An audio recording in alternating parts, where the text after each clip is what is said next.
بسم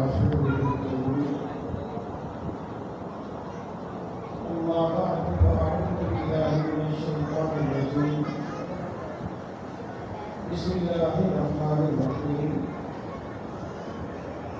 قل اهبطوا منها جميعا فإما يأتينكم مني هدى فمن تبع هداي فلا خوف عليهم ولا هم يحزنون صدق اللہ.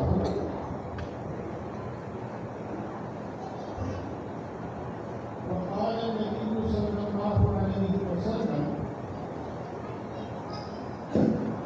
كل مولود يولد على الفطرة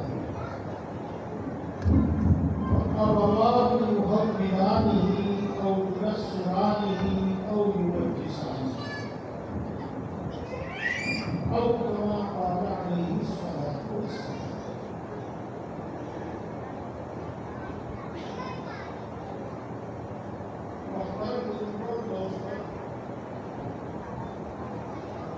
مشہور حدیث سے بات ہے انما الاعمال بالنیات. عمل کا دار و مدار نیت ہے. نیت کے مطابق انسان کو عمل کا ثواب ملتا ہے اور نیت کے مطابق ہی عمل پر نفع مرتب ہوتا ہے, نفع حاصل ہوتا ہے. بھائیوں, نیک اعمال میں سے ایک عمل اس وقت کی مجلس اور اس وقت کی مجلس میں کچھ بیان کرنا اور اس مجلس میں پھر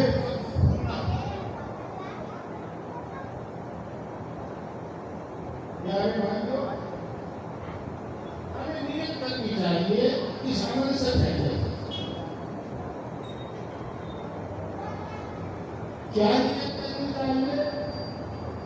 دیکھو انشاءاللہ ثواب تو ملے ہی ملے گا, لیکن نیت کرنی چاہیے ہمیں کہ ہم جو سنیں گے اس پر عمل کریں. عمل کی نیت سے سننا.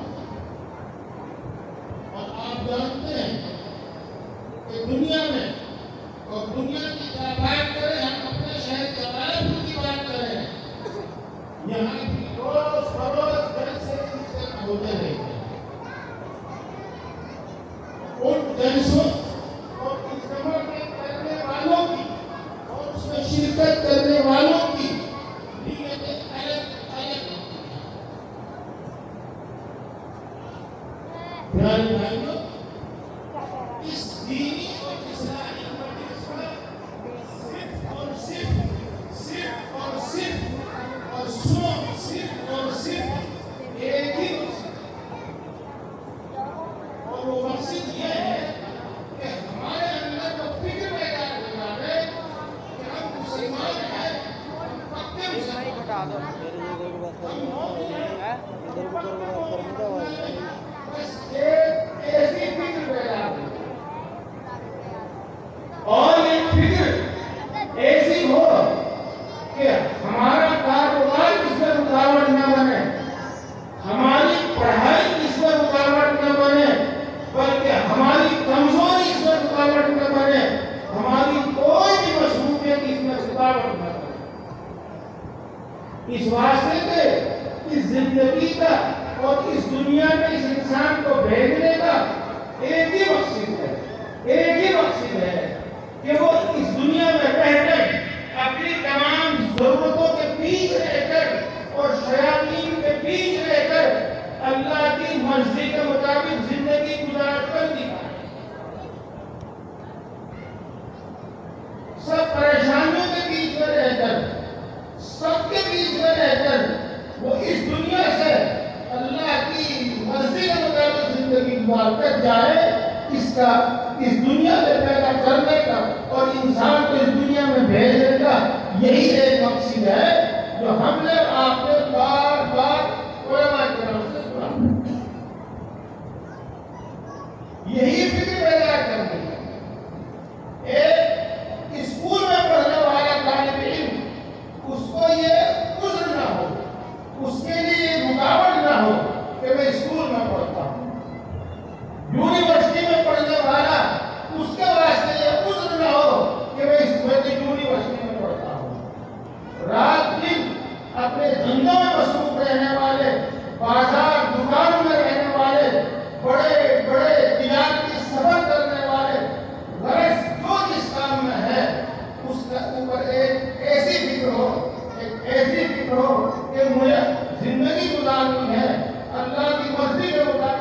گزارنی ہے، قرآن و حدیث کے مطابق گزارنی ہے، اور شریعت کے مطابق گزارنی ہے، اسلام کے مطابق گزارنی ہے۔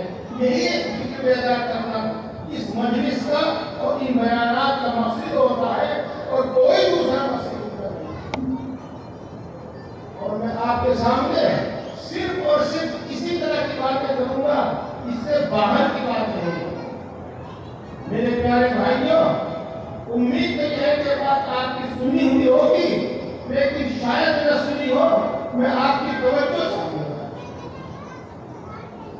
سب کو معلوم ہے کہ اللہ تبارک و تعالیٰ نے حضرت آدم علیہ السلام کو اپنے ہاتھ سے، اپنے دست مبارک سے بنایا، اور اللہ تبارک و تعالیٰ نے اس میں اپنی روح، اس کو زندہ کیا، سمجھنے والا، انجام سوچنے والا اسے بنا، اور اس کے بعد حضرت آدم علیہ السلام کو اور حوا کو جنت میں رکھ دیا۔ وہ جنت میں رہتے رہے، پھر ایک موقع پر ان سے غلطی ہوئی، ایک موقع پر ان سے قصور ہوا، جانے میں، انجانے میں، بے اختیار کسی بھی طریقے سے قصور ہوا کہ جس درخت کے کھانے سے وہ منع کیا گیا تھا، انہوں نے وہ درخت کھا لیا، چاہے اس کا پتا کھا لیا، چاہے اس کا پھل کھا لیا، چاہے اس میں سے کچھ کھا لیا۔ بس قرآن پاک میں اتنا ہی آتا ہے کہ انہوں نے اس درخت میں سے کچھ کھا لیا۔ پیارے بھائیوں، اس کی سزا اور توبہ کے باوجود اس کو یہ کہا گیا کہ اب تم جنت میں نہیں رہ سکتے، اب تم کو زمین پر جانا پڑے گا۔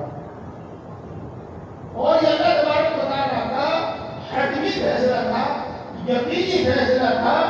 اللہ تبارک و تعالیٰ نے آدم کو، حوا کو اور ان کے ساتھ کس کو، شیطان کے ذکری پکے طور پر آتا ہے، اس کو بھی اس زمین پر بھیج دیا۔ میرے دوستو، وہ اگلی بات اب سنیے جو میں آپ کو سنانا چاہتا ہوں۔ جب آدم اور حوا کو اس زمین پر بھیجا جا رہا تھا تو اللہ تبارک و تعالیٰ نے یوں کہا تھا کہ میں تمہیں دنیا میں زندگی گزارنے کا طریقہ بھیجوں گا تمہارے پاس۔ اگر تم نے دنیا میں اس طریقے کے مطابق زندگی گزاری تو پھر سمجھ لو تمہیں آئندہ کے لیے نہ کوئی رنج ہوگا، نہ کوئی غم ہوگا، نہ کوئی خوف ہوگا، اور نہ کوئی ڈر ہوگا، اور ہمیشہ ہمیشہ کے واسطے چین و سکون کی اور آرام کی زندگی گزارا۔ یہ آیت شریفہ جو میں نے آپ کے سامنے اس وقت پڑھی ہے، یہی بتاتی ہے۔ میں اس کا لفظ بلفظ ترجمہ کرتا ہوں، آپ سنیے۔ قُلْ اهْبِطُوا مِنْهَا جَمِيعًا، ہم نے ان کو کہا کہ تم سب کے سب زمین پر چلے۔ فَإِمَّا يَأْتِيَنَّكُم مِّنِّي هُدًى، پھر جب تمہارے پاس میری طرف سے بھیجا ہوا زندگی گزارنے کا طریقہ آئے، وَمَن تَبِعَ هُدَايَ، پھر جس شخص نے میرے اس بھیجے ہوئے طریقے کے مطابق زندگی گزاری، فَلَا خَوْفٌ عَلَيْهِمْ وَلَا هُمْ يَحْزَنُونَ، نہ ان کو کوئی ڈر ہوگا اور نہ ان کو کوئی خوف ہوگا، نہ ان کو کوئی بھن ہوگا، نہ ان کو کوئی غم ہوگا، اور ہمیشہ کے لیے، ہمیشہ کے لیے، ہمیشہ کے لیے چین اور سکون کی زندگی گزاریں گے اور من چاہی زندگی گزاریں گے۔ اب تو جنت سے نکال دیا گیا تم کو، لیکن اگر تم دنیا میں میری مرضی کے مطابق زندگی گزار کر آؤ گے، پھر میں تمہیں جنت میں بھیجوں گا اور تمہیں کبھی کبھی بھی جنت سے نہیں نکالوں گا۔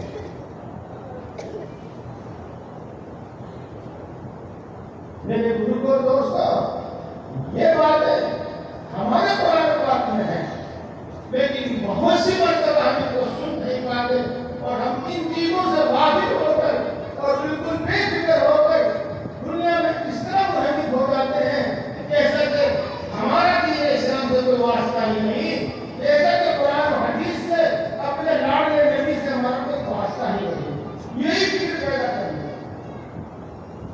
میرے پیارے دوستو، اللہ تبارک و تعالیٰ نے اپنے وعدے کے مطابق جب حضرت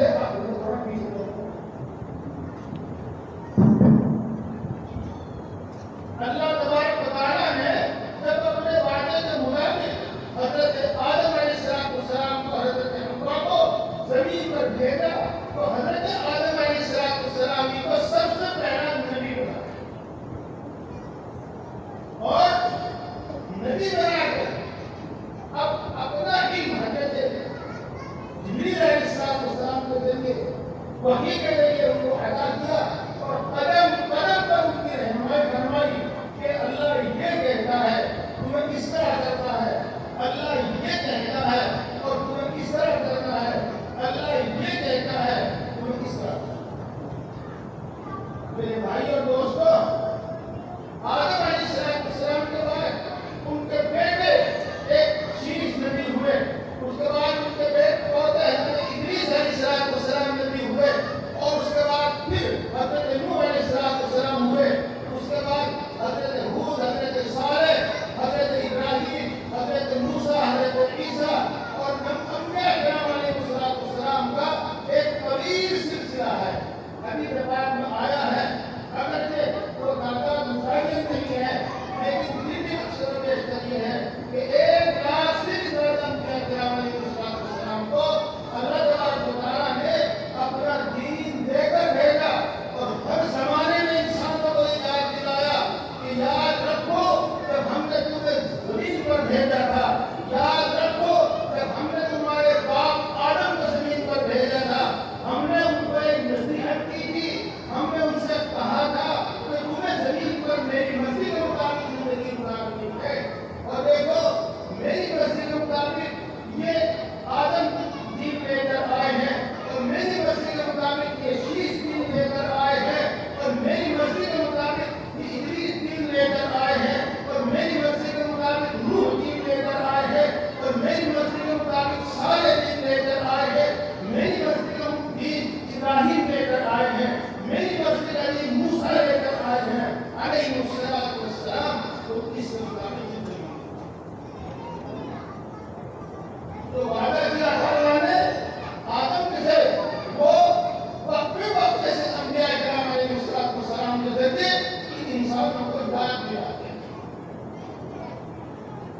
میرے دوستو، آخری نبی اور لاڈلے نبی اور پیارے نبی، ہماری جان سے زیادہ پیارے نبی حضرت محمد مصطفیٰ صلی اللہ علیہ وسلم کا آخری دین لے کر آئے، آخری کتاب لے کر آئے اور قیامت تک اب آپ بھی نبی ہیں اور قیامت تک اب دین اسلام ہی ہے، اب قیامت تک قرآن پاک کو ہی عمل کرو۔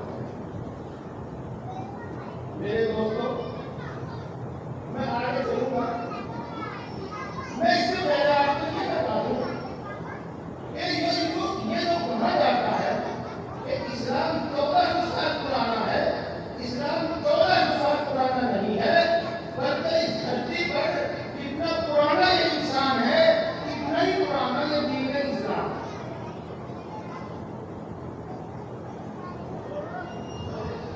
حضرت آدم علیہ السلام کو جو دین دیا گیا تھا اس کی جو بنیادی باتیں تھی، وہ تمام دین میں چونکہ وہ موجود ہے، تمام انبیاء کی تعلیمات میں چونکہ وہ موجود ہے، حضرت نبی پاک صلی اللہ علیہ وسلم کی تعلیمات میں بھی چونکہ وہ موجود ہے۔ اب ہوا کیا سب میں فرق کیا ہے؟ تو میرے پیارے بھائیوں، وہ فرق یہ ہے کہ اللہ رب العزت نے زمانے کا لحاظ کرتے ہوئے اور اس زمانے میں بسنے والے انسانوں کی ضرورت کا لحاظ کرتے ہوئے احکام دیے، حکم دیے اور آخر میں وہ لاش حکم دیا ہے جو کبھی واپس نہیں کرے۔ میں اس کی ایک مثال دیتا ہوں، آپ بہت اچھی طریقے سے سمجھ جائیں گے۔ مثال کے طور پر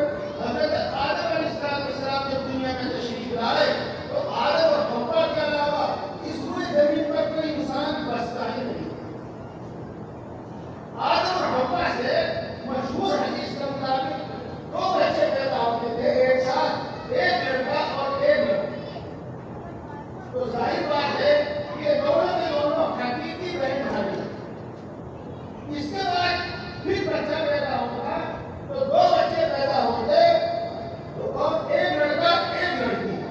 ظاہر بات ہے کہ یہ دونوں حقیقی بہن بھائی، اور صرف یہ دونوں ہی نہیں بلکہ 4 حقیقی بہن بھائی. ایک ہی باپ کے ایک ہی ماں کے 4.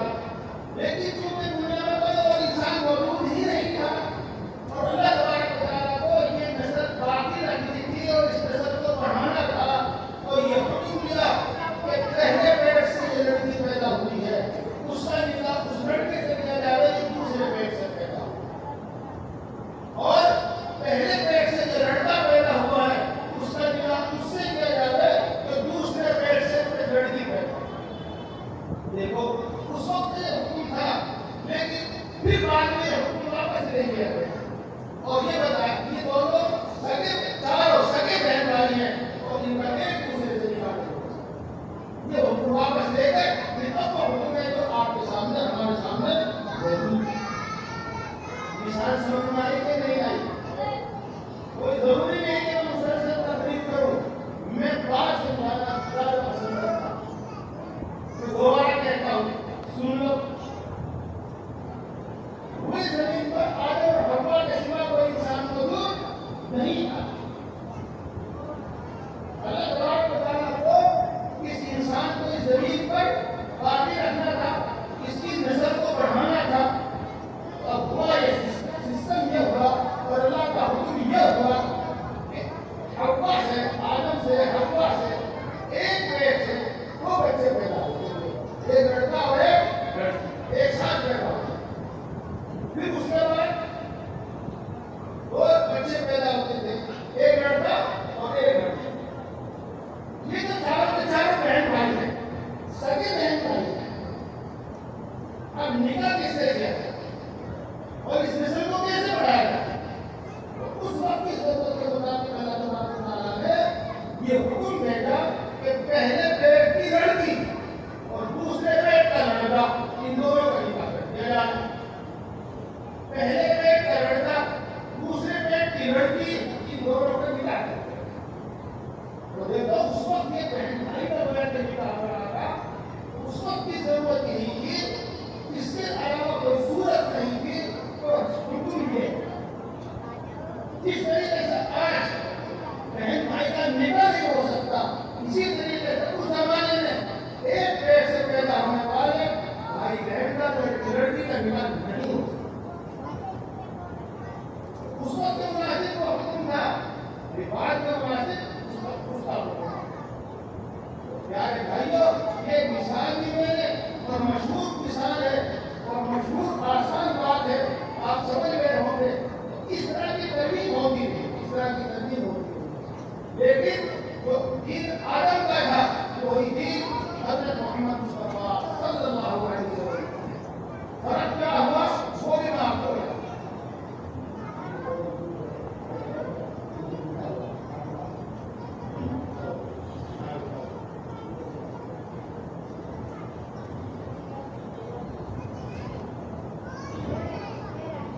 پیارے بھائیوں، اس کو آپ قرآن پاک کی ایک آیت سے سمجھیں.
نبی تم کو کبھی برے کام کا حکم نہیں دے گا، یہ نبی تم کو کسی نقصان والے کام کا حکم نہیں دے گا، اور یہ نبی تم کو ہمیشہ برائی سے، اور یہ نبی تم کو ہمیشہ بھلے کام کا حکم دے گا، اچھے کام کا حکم دے گا، یأمر بالمعروف وینہی عن المنکر ویحل لهم الطیبات ویحرم علیہم الخبائث۔ اس نبی کی شان یہ ہے کہ وہ پاکیزہ چیزیں ہیں، اچھی چیزیں ہیں، صاف اور پاک چیزیں ہیں، وہ انسان کے کھانے کے واسطے حلال قرار ہیں، اور وہ چیزیں گندی ہیں، ناپاک ہیں، انسانی روح کو، انسانی جسم کو نقصان دینے والی ہے، ان سے منع کرنے کا ان کو حرام قرار ہے۔ میرے پیارے بھائیوں، اسی کو دوسرے الفاظ میں سنیے، اللہ کے نبی صلی اللہ علیہ وسلم نے ہمیں کھانے پینے کے متعلق کا حکم دیا ہے۔ اس کی خوبی یہ ہے کہ پاک چیز ہی کی ہمیں اجازت دی ہے اور ناپاک چیز سے ہمیں روک دیا ہے۔ جو ہمارے جسم کے لیے نقصان دہ ہو اس کو منع کر دیا ہے، جو ہمارے اخلاق ہماری روح کے لیے نقصان دہ ہو اس سے ہمیں منع کر دیا ہے، جو ہمارے جسم کے لیے فائدہ مند ہو، جو ہماری روح اور ہمارے اخلاق کے لیے فائدہ مند ہو، ہمیں صرف انہیں کے کھانے کی اجازت دی ہے۔ یحل لهم الطیبات ویحرم علیہم الخبائث۔ اور اس کے بعد اس کے ساتھ ایک بات یہ ہے کہ اس مثال کے طور پر حضرت موسیٰ علیہ السلام کی قوم، یہود جن کو کہتے ہیں، یہ ہمیشہ سے بہت شدید لوگ ہیں۔ انہوں نے حضرت موسیٰ علیہ السلام کو بے حد پریشان کیا، بے حد پریشان کرایا، بار بار ان کو بڑی تکلیف ہوئی، بڑی تکلیف ہوئی۔ اللہ تعالیٰ قرآن پاک میں ارشاد فرماتے ہیں، یا ایھا الذین آمنوا لا تکونوا کالذین آذوا موسیٰ، اے لوگو تم اس طرح کے انسان نہ بنو جس طرح کے انسانوں نے حضرت موسیٰ علیہ السلام کو تکلیفیں پہنچائی۔ تو میرے پیارو، ان کی سرشت میں، ان کی طبیعت کے اندر سرکشی اور نافرمانی، تو ان کی سرکشی اور نافرمانی کی وجہ سے بعض حلال اور طیب چیزیں بھی، بعض پاکیزہ چیزیں بھی ان کو حرام کر دی۔ اللہ کے رسول صلی اللہ علیہ وسلم کی فرمائے تو وہ پاکیزہ چیزیں اور وہ طیب چیزیں جو ان کی سرکشی کی وجہ سے، ان کی زندگی اور ہرگم کی وجہ سے ان کو حرام کر دی گئی تھی، اللہ کے رسول صلی اللہ علیہ وسلم نے وہ حرام کی۔ اللہ کے دین حضرت رسول اللہ صلی اللہ علیہ وسلم کی لائی ہوئی شریعت کو حرام کی۔ يحرم عليهم الخبائث ويضع عنهم إصرهم والأغلال التي كانت عليهم۔ اور یہ نبی بھیجے گئے ہیں اور ان کی شان یہ ہے، دیکھو میں اس کا پورا ترجمہ میں کر کے اس کا آسان سے مفہوم بیان کرتا ہوں کہ جو مشکل احکام اس سے پہلے جو اسرائیل کو دیے گئے تھے، حضرت موسیٰ علیہ السلام کی شریعت میں دیے گئے تھے، وہ سارے کے سارے مشکل احکام یہ نبی کینسل کر دیں گے، یہ نبی منسوخ کر دیں گے۔ اللہ تعالیٰ ان سب احکام کو، مشکل احکام کو واپس لے لے گا، اور اس نبی کے دین میں آسان سے آسان حکم دیا جائے گا، آسان سے آسان حکم دیا جائے گا۔ اسی واسطے اللہ تعالیٰ قرآن پاک میں یہ ارشاد فرماتے ہیں، ما جعل علیکم فی الدین من حرج، ہم نے دین اسلام میں تمہارے اوپر کوئی تنگی، کوئی مشکل نہیں رکھی۔ اللہ کے رسول صلی اللہ علیہ وسلم کی ارشاد فرماتے ہیں، الدین یسر لیس بعسر، دین آسان ہے، دین مشکل ہے۔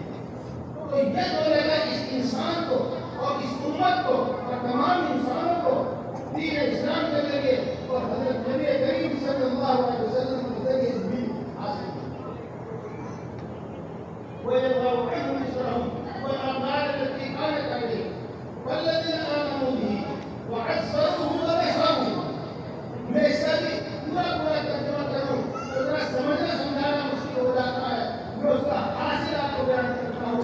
اب اللہ تعالیٰ ایک وعدہ فرماتا، کیا وعدہ فرماتے ہیں؟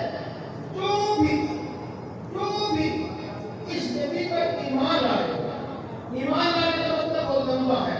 سب سے پہلی بات یہ ہے کہ اس شخص کو اللہ کا نبی مانے گا، اس شخص کو اللہ کا آخری اس شخص کو اللہ کا رسول مانے الذین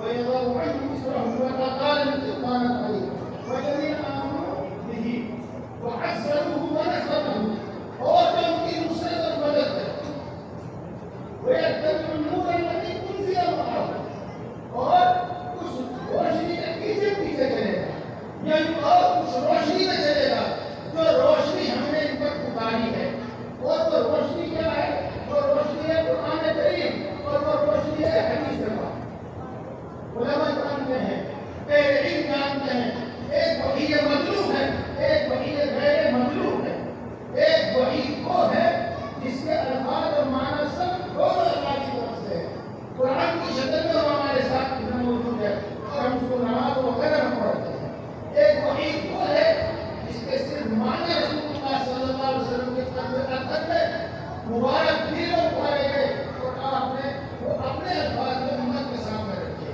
اور یہ دونوں کے دونوں نور ہیں جو بھی شخص اس نور کی اس روشنی میں چلے اس روشنی میں چلے اس روشنی میں چلنے کا مطلب وہ مطلب جو بار بار بتایا جاتا ہے قرآن کے مطابق اس کی زندگی ہوگی حدیث کے مطابق اس کی زندگی ہوگی اور سیرت پاک کے مطابق اس کی زندگی ہوگی اور وہ کہہ رہا ہے ایک لفظ میں کہ دین اسلام کے مطابق اس کی زندگی ہوگی لیکن وہ ہوگا اپنی زندگی وہ دین اسلام کے مطابق گزارے گا وہ اتقوا النور الذی انزل معه اولئک هم المفلحون یہی ہوگا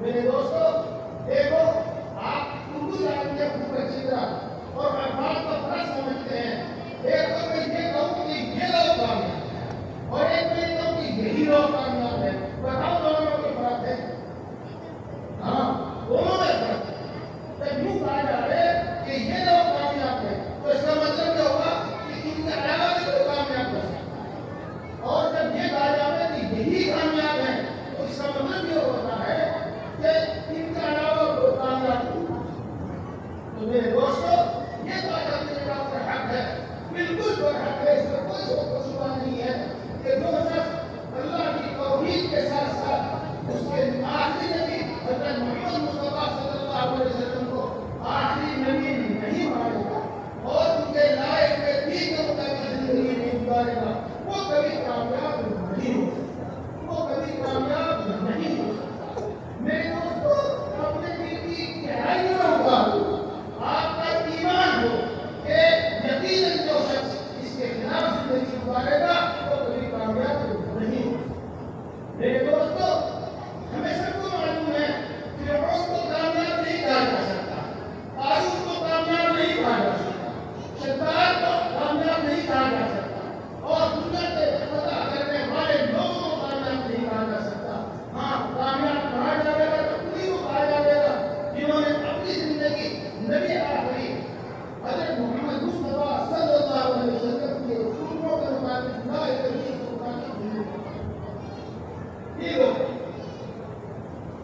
میرے دوستوں یہ باتیں ہم بار بار سنتے ہیں ایمان پر جو وعدے آئے ہیں وہ بھی ہم بار بار سنتے ہیں اعمال پر جو وعدے آئے ہیں وہ بھی ہم بار بار سنتے ہیں لیکن ہم ایسے زمانے میں زندگی گزار رہے ہیں ایسے زمانے میں زندگی گزار رہے ہیں کہ قرآن کی باتیں سن کر ہمارے دلوں میں بعض مرتبہ شکوک و شبہات پیدا ہوتے ہیں حدیث کی بات سن کر بعض مرتبہ ہمارے دلوں میں شکوک و شبہات پیدا ہوتے ہیں اور ایک ہی سوال کرتے ہیں کہ ہر طرف کے مسلمان کیوں پھٹ رہا ہے ہر طرف مسلمان ہی کیوں پھٹ رہا ہے میرے دوستو میں اس سوال کا بھی جواب دوں گا اور اس کے علاوہ آپ کو کچھ اور بھی بتاؤں گا میں آپ سے یہ کہتا ہوں اور آپ بھی میرے ساتھ بولیں اور بلند آواز سے بولیں اللہ سچا کہو اللہ کے رسول سچا اللہ اس کے رسول کی ہر بات سچی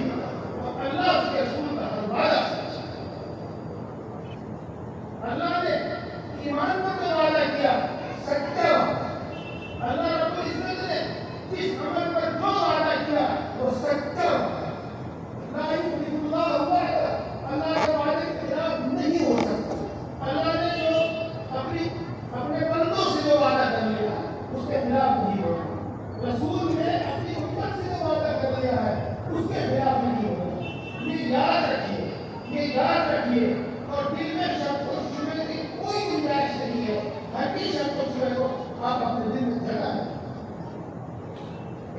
باتیں سینکڑوں ہیں، بہت زیادہ ہے، میں سب نہیں، میں ان میں سے کچھ بیان کرتا ہوں اور وہ بیان کرتا ہوں جو آپ اچھی طریقے سے فوراً سمجھ جائیں گے بغیر سمجھائے سمجھ۔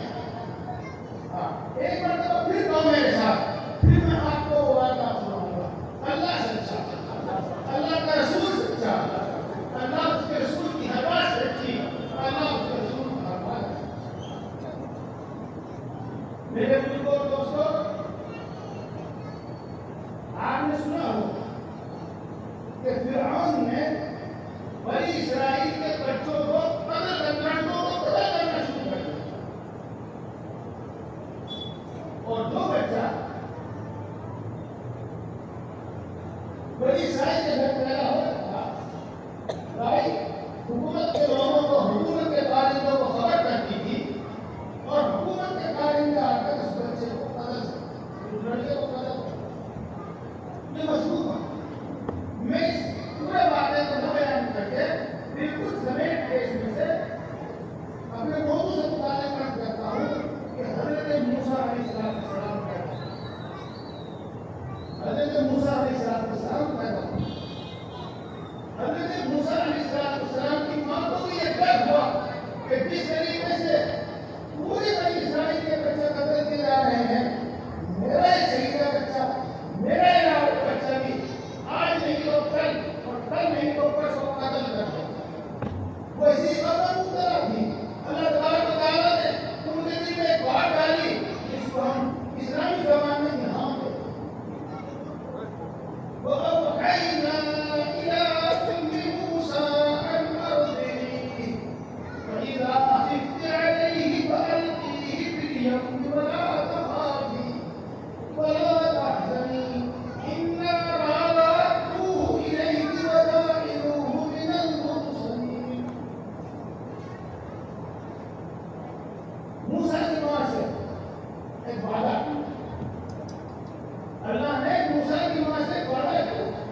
کیا وعدہ کیا؟ یہ وعدہ کیا کہ تو موسیٰ کو دودھ پلا، اور جب تجھ کو یہ ڈر محسوس ہو، اور جب تجھ کو یہ خطرہ محسوس ہو کہ حکومت کے کارندے میرے بچے کو قتل کر دیں گے، تو تم اس بچے کو دریا میں پھینک دینا، اور بالکل بے فکر ہو کر پھینک دینا۔ ہم وعدہ کرتے ہیں کہ آپ کا بچہ ہم آپ کے پاس واپس لے جائیں گے، اور ساتھ ساتھ یہ بھی وعدہ کرتے ہیں کہ اس کو رسول بنائیں۔ میرے دوستو، اس آیت شریفہ کا حاصل میں پھر دوبارہ بیان کرتا ہوں کہ حضرت موسیٰ علیہ السلام پیدا ہوئے، موسیٰ کی ماں کو بھی خطرہ پیدا ہوا کہ میرے بچوں کی ہزاروں بچوں کی طرح قتل کر دیا جائے گا۔ تو اللہ تبارک و تعالیٰ نے موسیٰ علیہ السلام کی ماں سے وعدہ کیا کہ تو اس کو دودھ پلاتے رہے، اور جب تجھ کو کوئی خطرہ محسوس ہو تو تو اس کو دریا میں پھینک دینا۔ ہم وعدہ کرتے ہیں کہ تیرا بچہ تیرے پاس واپس لوٹا دیں گے، اس کو رسول بنائیں گے۔ میرے دوستو، قرآن پاک گواہ ہے، حدیث پاک گواہ ہے، ساری دنیا کی تاریخ گواہ ہے کہ موسیٰ علیہ السلام اپنی ماں کا دودھ پی کر پڑے، موسیٰ علیہ السلام اپنی ماں کی گود میں پلے۔ ساری دنیا گواہ ہے، تاریخ گواہ ہے کہ موسیٰ علیہ السلام پلے پڑھے اور نبی ہو، رسول ہو۔ کہو اللہ سچا، اللہ کے رسول سچا، اللہ اس کے رسول کی ہر بات سچی، اللہ اس کے رسول کی ہر بات سچی۔ میرے دوستو، میں یہ اپنی بات بار بار کہوں گا، جب آپ قرآن پاک میں اللہ کا کوئی وعدہ سنیں، جب آپ حدیث پاک میں اللہ کا کوئی وعدہ سنیں، ہرگز اپنے دل میں کوئی شک و شبہ نہ لاویں، اگر پیدا ہو تو اس کو دور۔ دوستو، بہت سارے واقعات اس دنیا میں ہیں۔ حضرت یوسف علیہ السلام ہے، اور یہ کنعان میں رہتے تھے، فلسطین کے لیے ہمارے بہار میں۔ ان کا آبائی پیشہ، تو زمانے کا بڑا مقدس پیشہ تھا، وہ بکریاں چرا رہے تھے، بڑا مقدس پیشہ تھا زمانے۔ آپ سمجھ لو، کہاں بادشاہ